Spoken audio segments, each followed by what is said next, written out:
സംസാരിക്കും. അപ്പൊ ഇത് എന്റെ പ്രശ്നമാണോ എന്ന് ചോദിച്ചാൽ എന്റെ പ്രശ്നമാണ്. പക്ഷെ നിങ്ങളുടെ പ്രശ്നമാണോ?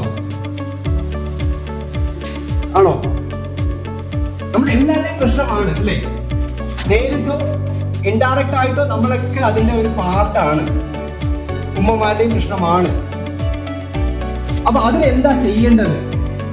എങ്ങനെയാ നമ്മൾ കൈകാര്യം ചെയ്യേണ്ടത്?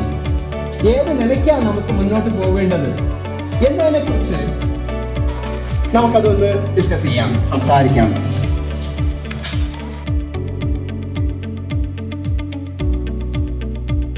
So, all of you, are you ready? വേറൊരു കാര്യം പറയാം. ഇത് കണ്ടന്റ് വേണമെങ്കിൽ ഞാൻ തരാം, സ്ലൈഡ്സ് മൊത്തം തരാം. I wanted the message to be passed on. Okay? Inshallah. I wanted ഓരോരുത്തരും ഇതിനെ നിങ്ങൾ എഡിറ്റ് ചെയ്യാം, ഇതിനെ മെച്ചപ്പെടുത്തുക, നിങ്ങൾ സ്പ്രെഡ് ചെയ്യാം. എന്റെ 2-3 ദിവസത്തെ സമയം ഒരു കുഴപ്പമില്ല. അള്ളാഹ് എനിക്ക് ഒരുപാട് സമയം തന്നിട്ടുണ്ട്. ഇത് എന്ത് പ്രോപ്പർട്ടി ആണെന്ന് പറയാൻ എന്നെ കൊണ്ട് സാധിക്കില്ല, കാരണം അള്ളാഹ് തന്ന അറിവാണ്. ഓക്കെ, ഇവിടെ ഓരോരുത്തരും നിങ്ങളുടെ പേഴ്സണൽ പേരിട്ട് ഇതിന് നിങ്ങൾ ക്ലാസ് എടുക്കണം.